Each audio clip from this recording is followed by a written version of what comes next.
You're listening to the Teach Better Talk podcast featuring expert educators eager to share progressive tactics to reach more students. Teach Better Talk is created by teachers and fueled by passion. Let's get started.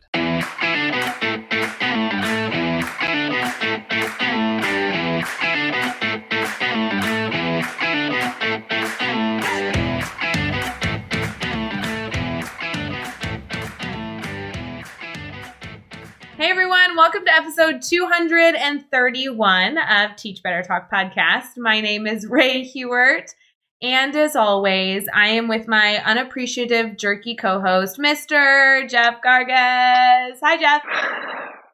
Normally I'd make some sort of comment about that, but honestly, I've been sort of a negative Nancy tonight. I think I earned every word you just said. I just want our listeners to know that, truly, Jeff and I actually do get along, and it's a rarity that we're actually not in good moods, actually That's laughing true. our entire time through podcast recording.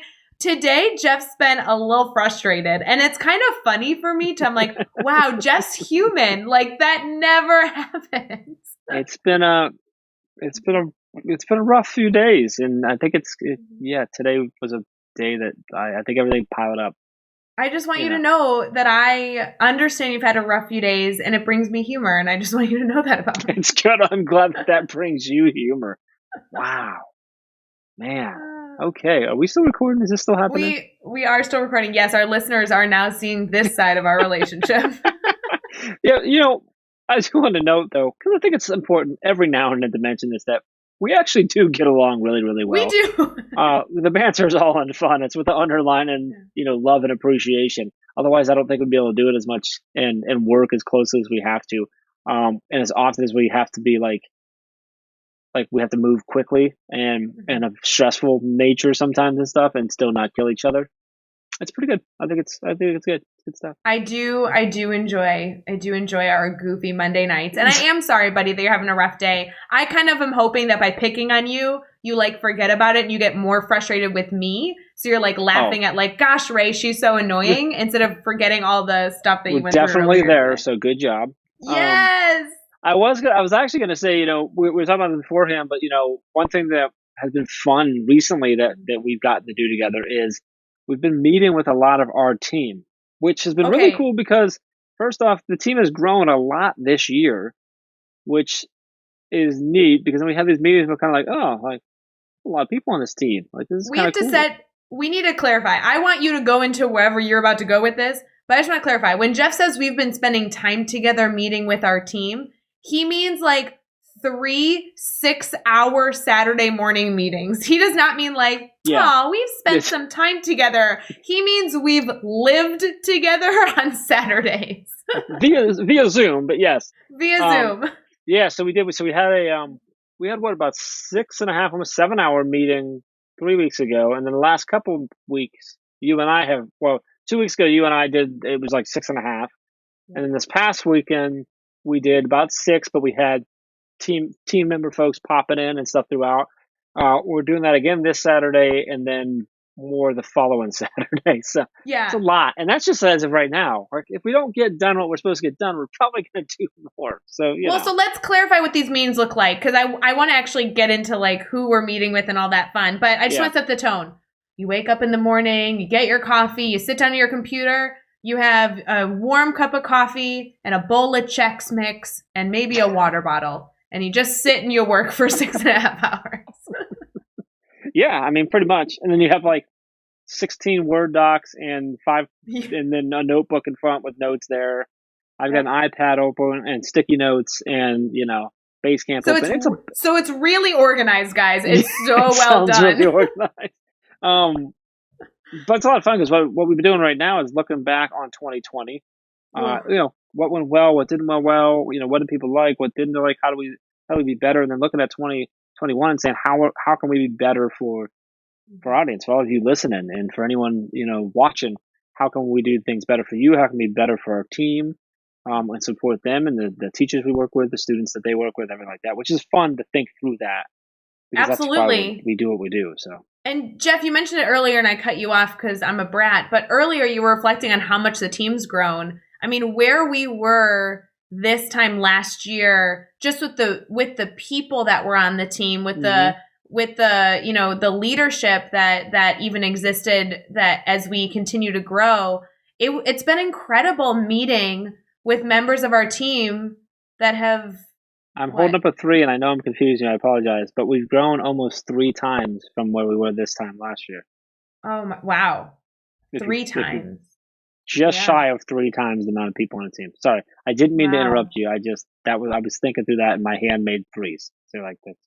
No, it's just comical. Like this time last year, we were just finishing up that Teach Better 19 conference, which still I think was the best weekend of my entire life. I had just met Becky Thal for the first time. Megan and Andrea were kind of on the team getting started. Caitlin was on the team getting started. We just like gotten off the ground with a few of these big things. And I remember these meetings last year was, what are we going to like launch in 2020?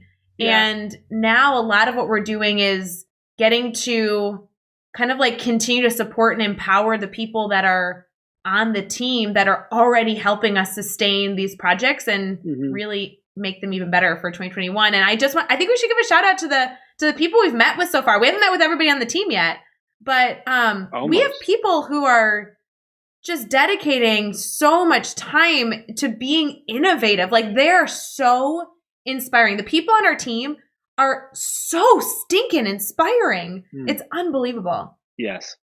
Who we let's shout out a bunch so that when we forget one person, they can be really upset.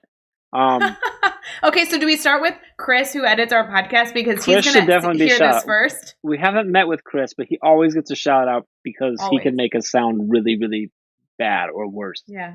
That's true. No, so we've met with Carrie. I was going to say Carrie was first in my mind, because Carrie has revolutionized the teachbetter.com blog that we have. Yeah. And there's more content coming out now than ever before. The guest bloggers are unbelievable. She manages all of that now with the support with Livia. And oh my God, there's so many blog series. I remember, Jeff, last year, 2 years ago, 3 years ago, you were like, we're gonna publish lots of blogs. And I was like, dude, you're crazy. It's not happening. And oh my God, we published like 7 a week. It's unbelievable. We're up to, this week we kicked off 7 a week. And that does not count the blog series that launch with like courses and anything else. Like it also doesn't count any of the podcast episodes that come out from all of our Teach Better Podcast Network podcasts. So that's another like 12, 13, 14 posts with blog posts for the podcast episodes that come out every week too. It's all about just trying to create as much content as possible for people that need it. But Carrie's mindset, Jeff, Carrie's mindset in our meeting was like, great, so how do we do more? And I'm like, girl, how is that your mindset? Like she is a full-time like educator in Illinois, and she walks this meeting and she's just like, great, so how are we like multiplying this by 100 in the next week? And I'm like, Carrie, stop drinking coffee. What's wrong with you? She's amazing. Carrie and I we just click. Amazing. So shout out to you, Carrie. Love you, Carrie. Let's see. We also met with Joshua Stamper. Joshua _Stamper as well. Josh leads our podcast network. He's our podcast network manager. He has taken that thing by the horns and just grown with it. He's got some really awesome goals for not only growing that into a great group of podcasts, but also the ways in which we're going to support our podcasts that are on our network and work with them. His ideas were so inspiring because I didn't know that he had this vision for the podcast network. When we launched the podcast network, he wasn't a part of the team yet. And so it was kind of something we did, and I didn't really think much of it. And Josh has completely re-envisioned that entire network to be so much more than just a space to find another podcast to listen to, but to truly be a space where you can connect with other podcasters and learn. And he has trainings and meetings. Like Josh to me is somebody that I just need to work more closely with more often. Talk about a guy who's passionate and run a mile a minute. Like, holy moly. He brings so much to the team with his graphic design and art background, being an assistant principal now, and just his story, his passion, his podcast and experience. his demeanor just in general. Super excited about And that. again, full-time assistant principal and Yes, doing all full-time. this amazing, unbelievable. Becky Thal. We met with her this past weekend. I love her. Anytime you say her name, I feel like I'm smiling. You mentioned her, meeting her at the Teach Better, the conference 2019, and I'm telling you what, like that thing would have fallen apart without Becky there. Ugh. She got in and she's like, well, let's go, put me in, coach. And we're like, here's a whole bunch of stuff to take care of. And she just done. Just didn't have to worry about it. Her and Tiff just took the food and it's just like done. And there was a lot of work going on to that food. Replenishing coffee and food. I mean, it doesn't sound like much, but like if you've never done it before, like that's a lot of work. Because it wasn't like they were just around a corner. They were running up and down the hallways. It's just nuts so much they were doing. Not only that weekend did she keep her like Becky Thal lovable positive energy, but that has not like diminished in any way the entire 2020. That girl is just oozing like love and passion, and like every time I talk to her, I'm just like amped up. It's like having a cup of coffee. All right. People were excited to meet with this coming Saturday. We've got the dynamic duo of Megan and Andrea, who are our ambassador program coordinators who literally built that thing.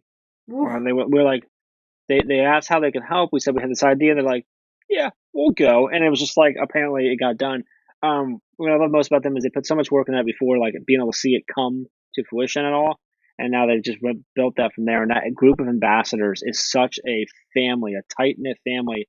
And Megan and Andrea, just harnessed that and built that foundation. That's just how they operate. It's just been so cool to watch. So I'm super excited to talk with them.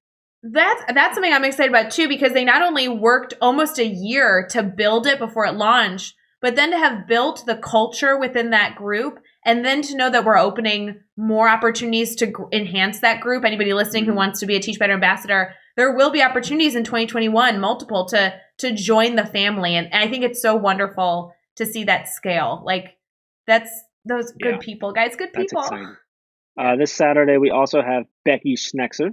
Ooh, Schnexer. Love her. Who's the lead on our our speakers network. Is she the newest? I was going to say, is she the newest one? Livia would be the newest, but Becky's right before her. And we've loved, Becky's so awesome. We've loved her for a while. She was out at Teach Better 19 as well. The energy that woman brings is just unmatched. And she's brilliant. Yes, like that's, she's such a cool educator. I mean, if you haven't connected with Becky and seen her, the way she runs her class and the things she does with her students, like it's just so cool. So super pumped to talk to her, and she's really pumped up for what she's going to do in 2021 to support the speakers that are on our speakers network.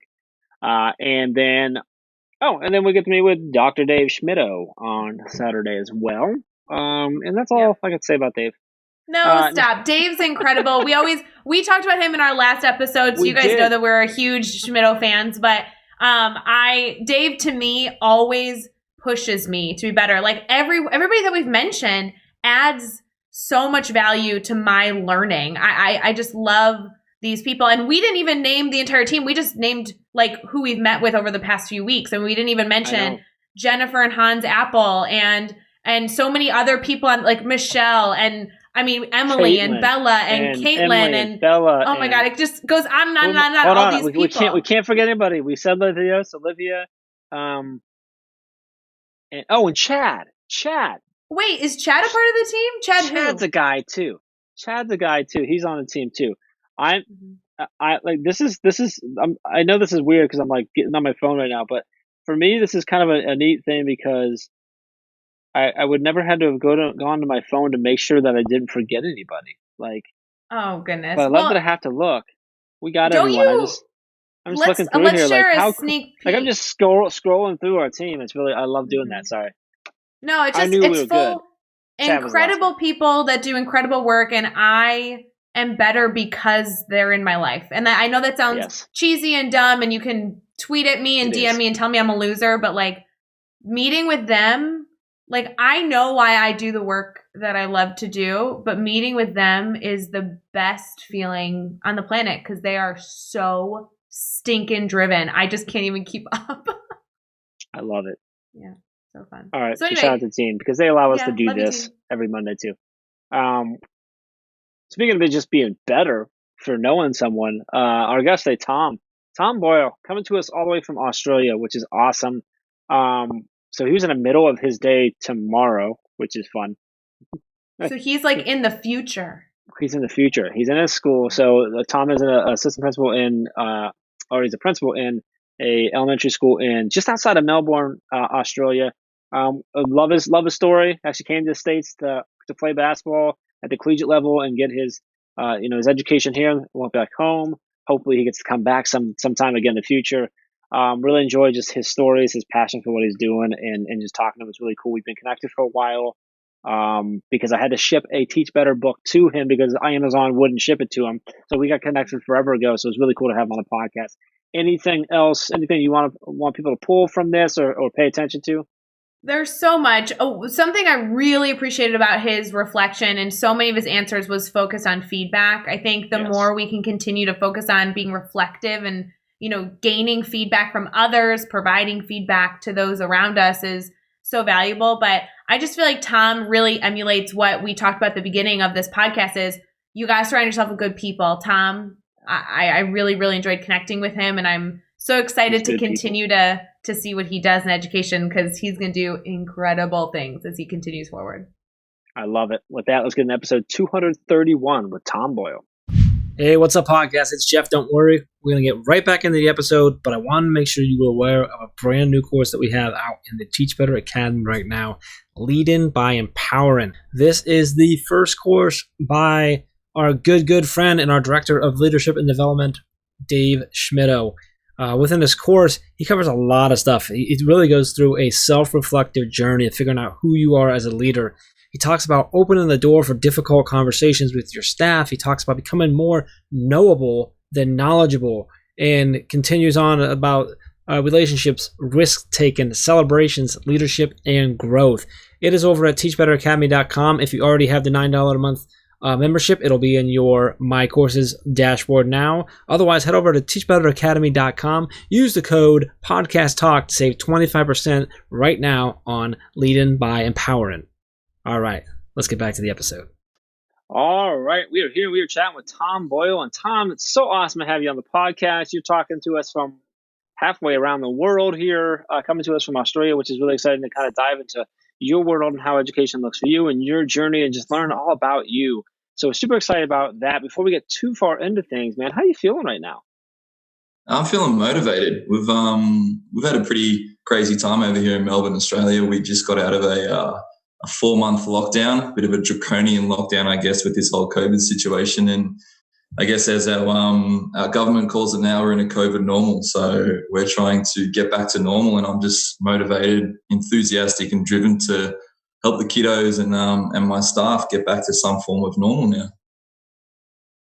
Well, Tom, I'm so glad that you could take some time to chat with us. I know we have a big time difference going on right now, but I'm so thrilled that you were able to take a few minutes to kind of share your story and share everything that you've had going on in this crazy time. Before we get into all that fun, though, I do want to have our listeners first learn a little bit about you, kind of how you answer that age-old question of what you do.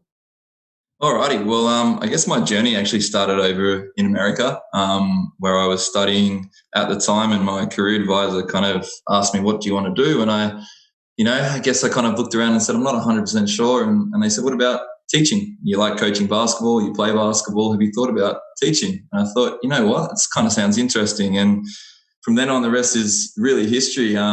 Finished my degree over there, came back home, did about a year back here to get my qualification to teach. And it's 8 years in the game now, and I'm the assistant principal of a school of about 450 students just on the outskirts of the metro area in Melbourne.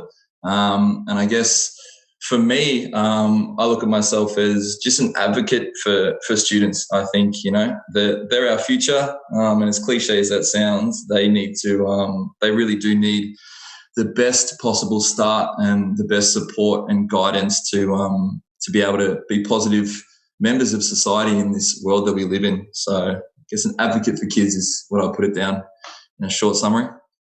I love it. And you know what? If cliche or not, it's still the truth. So, Yeah. so it's still a spot on there. Curious. So you came to the States for school. Where did you go? Where were you at?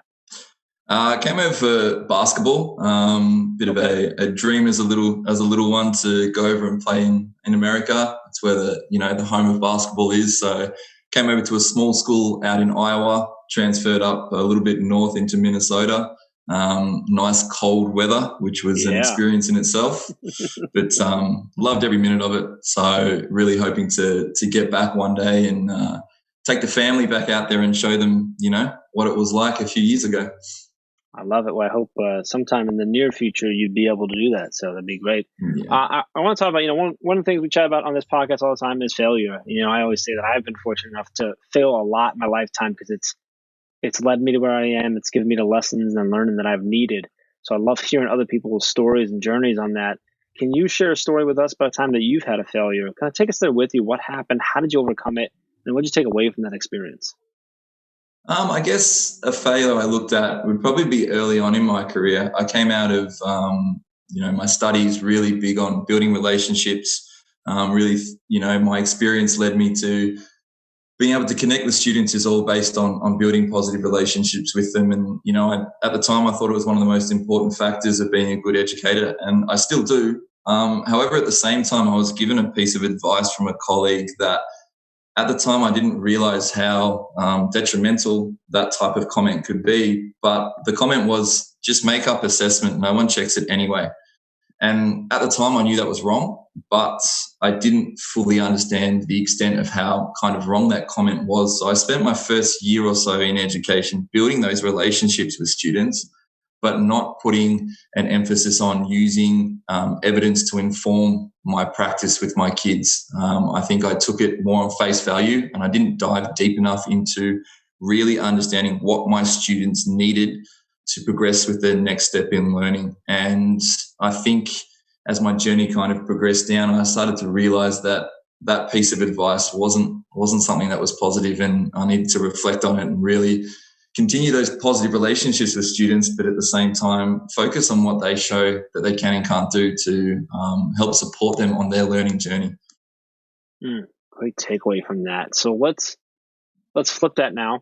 Let's talk about a successful moment you had. This could be something big or something small, but tell us what happened. Why was it a success for you? And then what did you take away from that experience? I guess, that comment stuck with me now in my 8th year in the business, in the game. And being as assistant principal and leading staff and students, it's all about a collaborative culture that, I'm trying to build now, that really focuses on, not just data, because data is irrelevant if it doesn't start a conversation, but really honing into that collaborative discussion about how to support students along their learning journey. I think if I could summarize education into a sentence or two, which is almost impossible, it would be about really using evidence to inform what we do with students, with teachers, and with the whole community. And that's a big journey that we've been on at the current school I'm at. We're really about using all the stakeholders, the feedback and evidence that they give us to plan what our targets are. And look, most recently today, actually, just before I jumped on with you guys, we've been having discussions with our staff about their transition into next year. So our school year is a little bit different to you guys. We finish up in about 3 or 4 weeks for our summer holiday, which goes for about 6 or 7 weeks, and then we're back at the start of February. So all our staff now are kind of finalising where they're at, and just hearing the conversations about how well the staff here know their students, what their needs are academically, socially, their well-being, their family situations, and just that passion and connection they've built with their students and families to support their kiddos along this journey is something that, I wish I had that opportunity when I was in my first couple of years, but to see that in fruition now, I feel that that's a big success for us and for education in general. It's a massive success. And I love your focus on truly being, dedicated to reflection and gathering feedback and having those important conversations, those collaborative environments that are so essential for the success of our schools, not only has it always been essential, but more than ever. And so I love your approach. I loved your whole story, sharing that. I feel like I was taking notes like, oh my gosh, we all need to be doing this right now. I do kind of want to kind of shift a bit and focus on what's keeping you excited about education, because it sounds like as a leader, you're doing a number of incredible things with staff to support students. And you obviously have a history of being extremely, connected and passionate in finding the right supports for students. So what really fuels your fire? What's keeping you excited right now about education and everything that you're doing? I think, to be honest, as challenging as the COVID situation has been, it's really shed a light to the broader community about the importance of education and how much a school connects a community together. And that's something that when I was in the States, I really noticed was a big thing that you guys did so well. And to start seeing that over here in Australia, it's really exciting, and it's something that I feel wasn't here a few years ago, or wasn't to the extent that it is now. And we're building a lot of communities of practice. We're networking. We have opportunities, obviously now virtually, where leaders are connecting with other leaders, teachers are connecting with teachers, teachers are connecting with leaders, and vice versa. There's this real collaborative approach outside of schools that is happening, and I'm really excited that as a state out here in Victoria, we're connecting with world leaders. We've had Mary Jean Gallagher, Michael Fullan, Lynn Sharrett. They've been critical friends of our state government and supporting us to really improve our practice as a collective. So I'm really excited about how networking has improved and how communities are really valuing educational facilities as something that's so paramount to the success of a community. So I'm pretty excited about the journey we're on as a whole. Oh, I couldn't agree more with the change that building a strong network can provide. As an educator, we've constantly said, the choice in 2020 to live in isolation truly is a choice. There are so many opportunities to connect safely and connect with people that can give you, different ideas or advice and facilitate reflection. And I love to hear the movement of educators truly being connected educators in this world. It's so valuable and makes a world of a difference. I know personally it has to me as well. If you had to give Tom one piece of advice, and I'm sure it's hard to pinpoint one, but one piece of advice that you want to provide, whether it be to a new teacher or a teacher that's been in the field for a multitude of years, what piece of advice would you want to leave them with? I think more now than ever, it's so imperative, as I mentioned earlier, to know your students. Your kiddos, they're coming to school, every day, and for a lot of them, it's the best part of their day is seeing your face in the morning, being with their friends, learning new things. And I think to be able to know your students inside and out and what qualities they have, what their personality traits are, what support they need for their learning, I think that is so vital. But at the same time, as teachers, we need to make sure that we are the best versions of ourselves.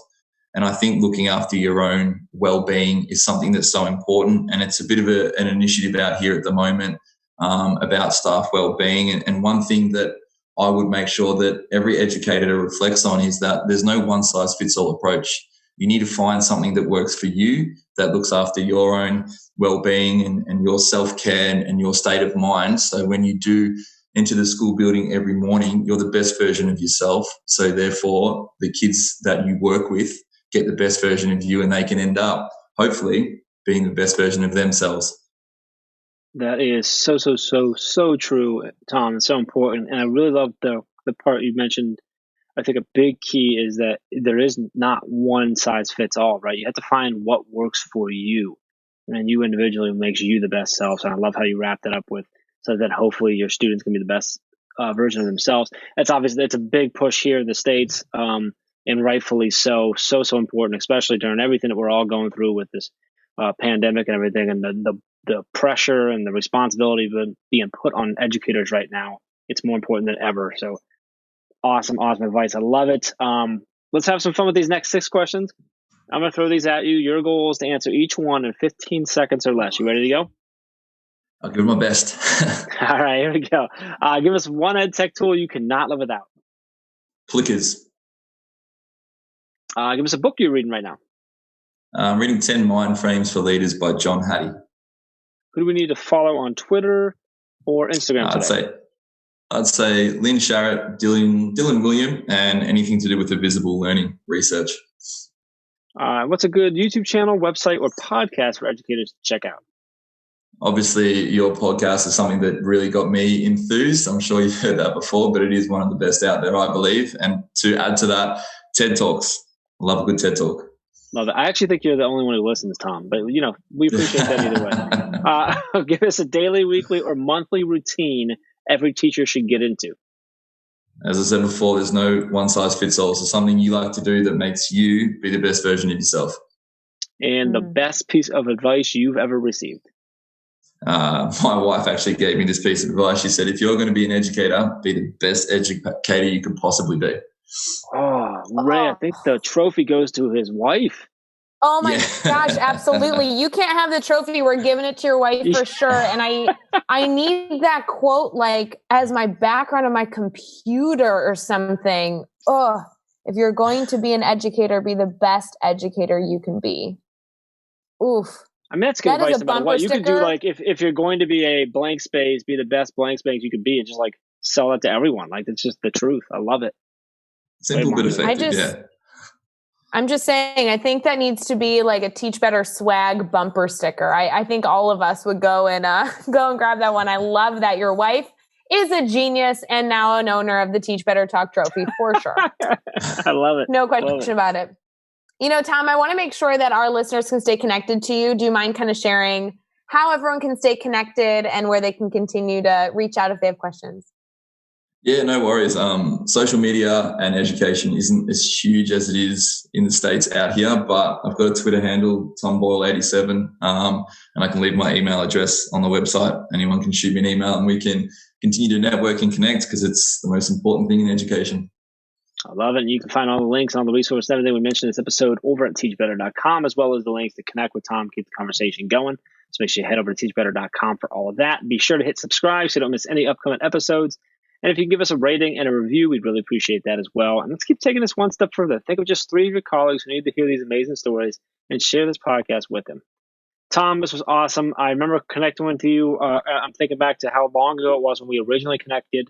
And then finally getting you on the podcast now and having you on here and having you share your story. Just really, really appreciate you. Appreciate the work you do and appreciate you spending some time with us today, man. Thank you.